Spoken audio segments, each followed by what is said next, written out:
आज हम सीखेंगे पाइथागोरस प्रमेय को साबित करने के लिए। पाइथागोरस जो गणितज्ञ थे उन्होंने समकोण त्रिभुज के भुजाओं के बीच संबंध ज्ञात किया था। उन्होंने कहे थे कि किसी भी समकोण त्रिभुज के जो कर्ण का वर्ग होता है अन्य दो भुजाओं के वर्ग के योगफल के बराबर होता है। तो जो एक समकोण त्रिभुज होता है, तो माना कि एबीसी एक समकोण त्रिभुज है। एबीसी ये ABC एक समकोण त्रिभुज है जो एक भुजा 90 डिग्री का होना चाहिए। समकोण त्रिभुज किसे कहते हैं? जिसका एक भुजा 90 डिग्री का हो। तो B 90 डिग्री बनाए तो कर्ण होता है जो 90 को सामने होता है। 90 के सामने भुजा AC है, तो भुजा AC हो गया हमारा कर्ण। ये कर्ण है। तो जो इसका वर्ग होगा जो अन्य दो भुजाओं, तो अन्य दो भुजा AB बचा और BC बचा। तो AC है जो AC स्क्वायर बराबर AB square plus BC square होगा। यही जो कथन था कहे थे पाइथागोरस ने। तो हमें जो कथन दिया हुआ है साधारण प्रतिज्ञा क्वेश्चन में दिया हुआ रहेगा। फिर अगला स्टेप लिखना है विशेष प्रतिज्ञा में। माना कि ये ABC एक समकोण त्रिभुज है जिसमें एंगल B बराबर 90 डिग्री। तो इसे साबित करने के लिए हमें एक रचना की आवश्यकता पड़ती है, जो कि रचना हम लेंगे 90 डिग्री बनाए B से, तो B से लंब खींचेंगे भुजा AC पर। इसका नाम D दे दी, तो BD लंब AC। ये हमारा रचना हुआ। जो रचना करेंगे, जो भुजा जो कोण है 90 डिग्री का, तो B से AC भुजा पर लंब लिए, तो हम लिखेंगे BD लंब AC। और हमें साबित करना है जो AC स्क्वायर बराबर AB square plus BC square, ये साबित करना है हमें। AC स्क्वायर बराबर AB स्क्वायर जोड़ BC स्क्वायर, और ये हम रचना किए हैं। तो अब हम इसे साबित करने के लिए प्रमाण से चलते हैं। अब हम प्रमाण में आते हैं। तो प्रमाण में देखिए, ये जो त्रिभुज है ABC, इसमें तीन त्रिभुज बना है। पहला त्रिभुज है जो कि ABC, त्रिभुज ABC बना। दूसरा त्रिभुज है ABD, दूसरा त्रिभुज हमारे पास बना है ABD, और एक और त्रिभुज बना है BCD, तीसरा त्रिभुज है BCD। तो हम प्रमाण में लिखते हैं पहला त्रिभुज, इसको लेते हैं ABD और ABC। तो हम लिखते हैं त्रिभुज ABD और त्रिभुज ABC में तो जो एक ABD त्रिभुज ABD और दूसरा त्रिभुज इसको ये ऐसा ABD होगा, और एक और त्रिभुज है ABC। यहाँ भी 90 बना हुआ है, यहाँ भी 90। तो दो त्रिभुज है ABD और ABC। तो इसमें हमारे पास एंगल ADB बराबर 90 और ABC बराबर 90 डिग्री है। तो angle ADB equal to angle ABC बराबर 90 डिग्री। और जब दोनों त्रिभुज को एक ही में बनाएंगे तो जो A है एंगल A दोनों में है तो वह निष्ठ है। एंगल A तो ऐसे लिखते हैं BAD, एंगल BAD बराबर ये हुआ छोटा त्रिभुज में BAD, जो कि छोटा त्रिभुज में एंगल ले लिए। अब बड़ा त्रिभुज में लेंगे तो लिखेंगे BAC, एंगल BAC जो कि उभयनिष्ठ है,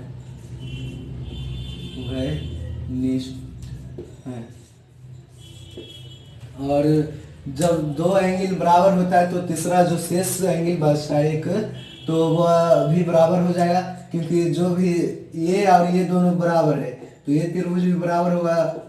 त्रिभुज के तीनों कोनों का योगफल 180 डिग्री होता है। तो दोनों जब बराबर है हमारे पास तो तीसरा भी बराबर होता है। तो जो तीसरा बच गया एंगल B और एंगल C बच गया। तो हम लिखते हैं एंगल ABD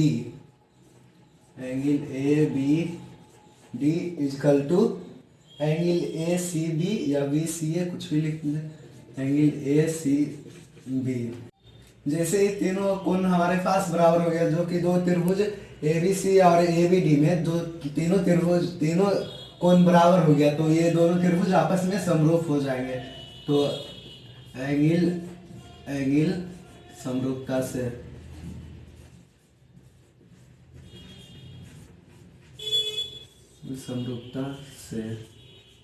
त्रिभुज एबीडी समरूप त्रिभुज एबीसी। वो जो एबीडी जब समरूप लिखते हैं तो हमें डायरेक्ट नहीं लिखना है, इसे देखेंगे जो ए का संगत कोण क्या है। ए का संगत कोण क्या हो गया, जो बी ए डी लाइन बराबर ए, तो ये तो सही हो गया ए। अब बी आया तो बी का संगत कोण कौन होगा, सी।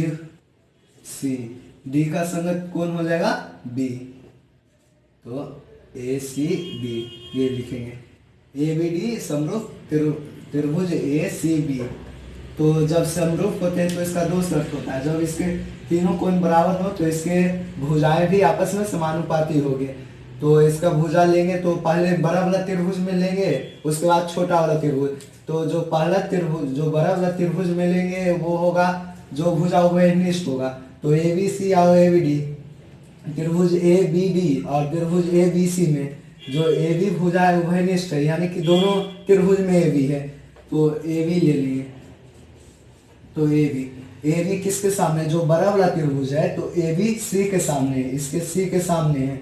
तो सी का संगत कोण कौन है, सी का संगत कोण बी है। तो जो छोटा त्रिभुज में तो ए बी डी है, तो इसके सामने कौन सा भुजा है, ए डी। जो छोटा वाला त्रिभुज है ए बी डी में ए डी है, तो ए बी बटा ए डी बराबर, हम उभयनिष्ठ भुजा पहले लिए, उभयनिष्ठ भुजा के बाद लेंगे इसके कर्ण। तो त्रिभुज ए बी सी में कर्ण है जो ए सी है, कर्ण ए सी है।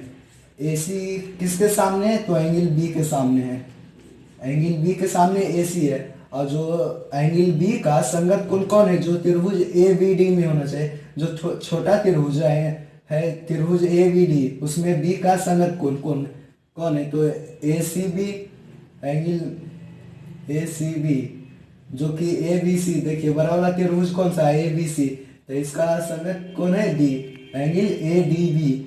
तो इसके सामने कौन सी भुजा है, ए बी, ए डी के सामने ए बी है। जो क्या देखिए त्रिभुज ए बी सी हुआ और ए बी डी हुआ,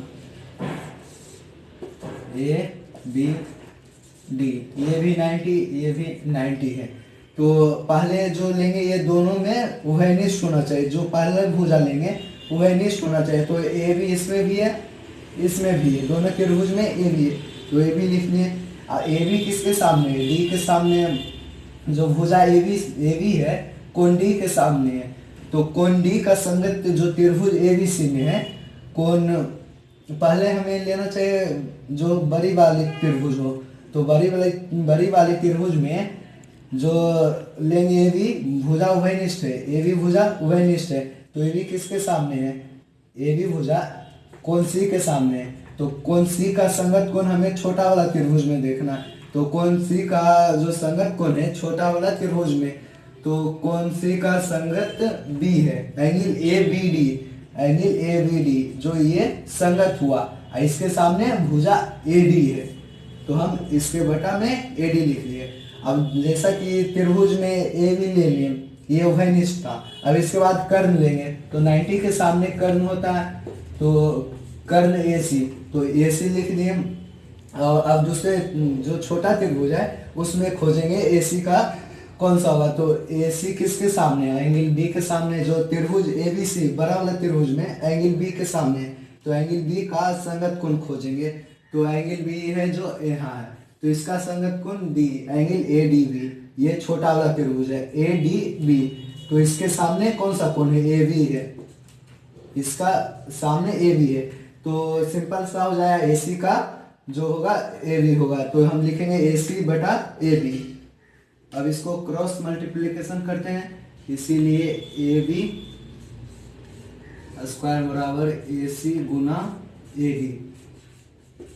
इक्वेशन फर्स्ट हो गया हमारा। ये इक्वेशन फर्स्ट है जो कि जैसे ही समरूप होगा दो त्रिभुज, बाकी जो शेष उसके तीनों भुजाएं आपस में समानुपाती होते हैं। अब देखिए नीचे एक त्रिभुज बना हुआ है बी सी डी और ए बी सी है, तो हम लेते हैं त्रिभुज बी सी डी और त्रिभुज ए बी सी में, त्रिभुज ए बी सी में जैसा जैसा कि ए बी डी और ए बी सी में किए वही हमें बी सी डी और ए बी सी में दोहराना पड़ेगा। तो पहले 90 देखेंगे बी सी डी में, और जो 90 है बी है बी डी सी और ए बी सी में, तो एंगल बी बराबर 90 डिग्री। तो लिखेंगे angle A B C equal to angle B D C, ये भी 90, छोटा वाला त्रिभुज हुआ और एक बड़ा त्रिभुज हुआ, तो छोटा त्रिभुज में ये 90 डिग्री है। तो angle B D C, angle B D C हो गया। अब खोजना है हमें कौन सा उभयनिष्ठ है, तो ये दोनों त्रिभुज जब बनेगा तो ये सी दोनों त्रिभुज में है, तो ए बी सी बड़ा वाला त्रिभुज में भी सी है और छोटा वाला भी त्रिभुज में बी सी डी इसमें भी सी है। तो हम लिखते हैं A C B, angle A C B बराबर एंगल जो छोटा वाला त्रिभुज में B C D, angle B C D ये उभयनिष्ठ है क्योंकि दोनों में है उभयनिष्ठ, उभयनिष्ठ है। ये 90 डिग्री था पहला वाला हो गया। अब जैसे ही दो कोण बराबर हो गए, जब भी त्रिभुज किसी भी त्रिभुज में दो कोण बराबर हो गया, ये कोण और ये कोण बराबर हुआ, तो तीसरा कोण खुद ही बराबर होता है। तो तीसरा कोण कौन सा बची है इसमें, एक बची है सी बी डी जो कि छोटा त्रिभुज है, इसमें बचा सी बी डी। और जब हम बड़ा त्रिभुज में देखते हैं तो उसमें कौन सा बच गया, ए डी बी बच गया। तो हम इसे भी लिखते हैं angle C B D equal to angle A B D, angle ये बचा है बी ए सी।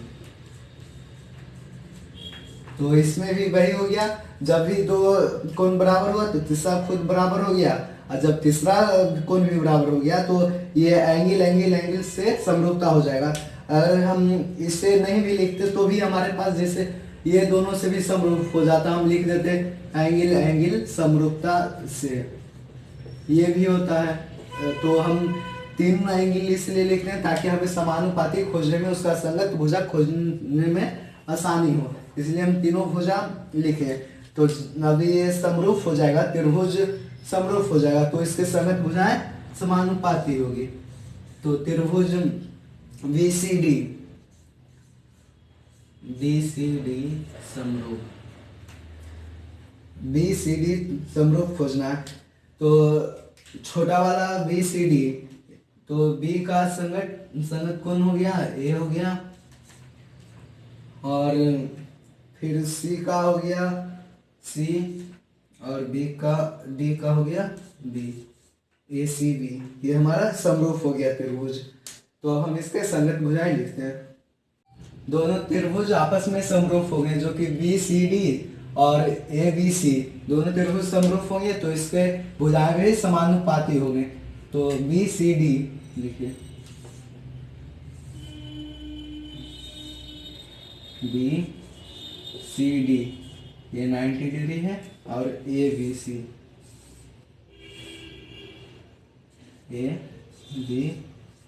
ये भी 90 डिग्री हो गया।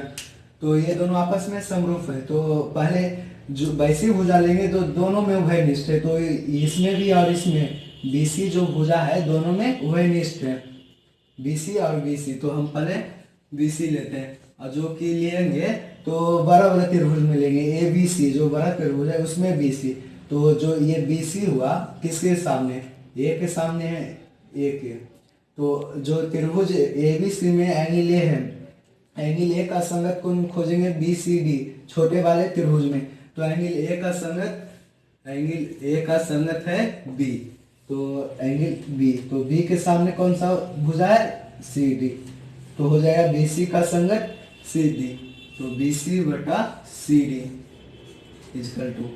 अब लेंगे जो उभयनिष्ठ भुजा था, उभयनिष्ठ भुजा के बाद कर्ण लेते हैं, तो ये 90 के सामने कर्ण बनता है, तो ये कर्ण हुआ AC, कर्ण AC, हम AC लिख देते हैं AC। अब AC है जो B के सामने है, कोण B के सामने है, तो कोण B के सामने कोण D है, मतलब हुआ B का संगत कोण D होगा, तो एंगल B का संगत D है, इसमें भी 90, ये भी 90, तो D हो गया इसका संगत, तो इसके सामने की भुजा है BC, भुजा BC हो गया। इसको क्रॉस मल्टीप्लीकेशन करते हैं, BC square is equal to CD into AC, ये हमारा इक्वेशन सेकेंड। और जो हम इक्वेशन फर्स्ट में लाए थे AB स्क्वायर बराबर AC गुना AD, तो समीकरण 1 और 2 से, समीकरण 1 और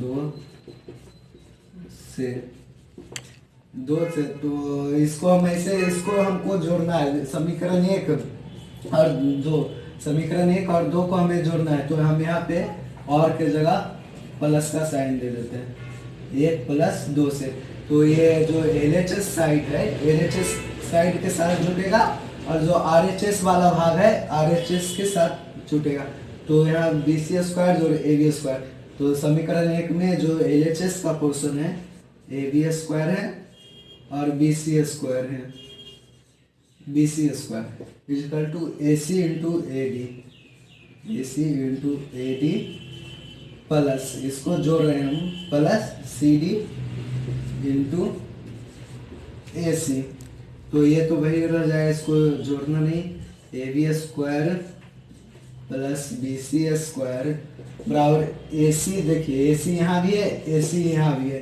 तो हम कॉमन ले लेते हैं, AC को कॉमन ले लिए, AD प्लस CD, ये हम कॉमन लिए, तो AD बच गया और CD बच गया, बीच में प्लस का साइन है, तो AB square equal to BC square equal to AC।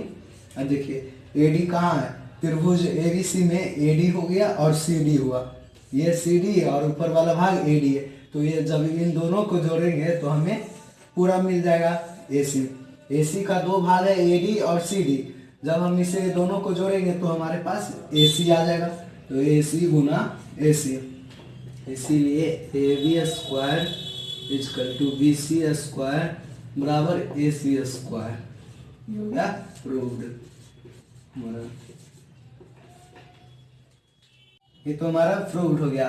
अब इसका जो क्वेश्चन पाइथागोरस प्रमेय को हम साबित किए हैं, इसका जो होगा PDF हम बनाएंगे, उसको डिस्क्रिप्शन बॉक्स में डाल देंगे, उसका लिंक जाके आप चेकआउट कर लीजिएगा।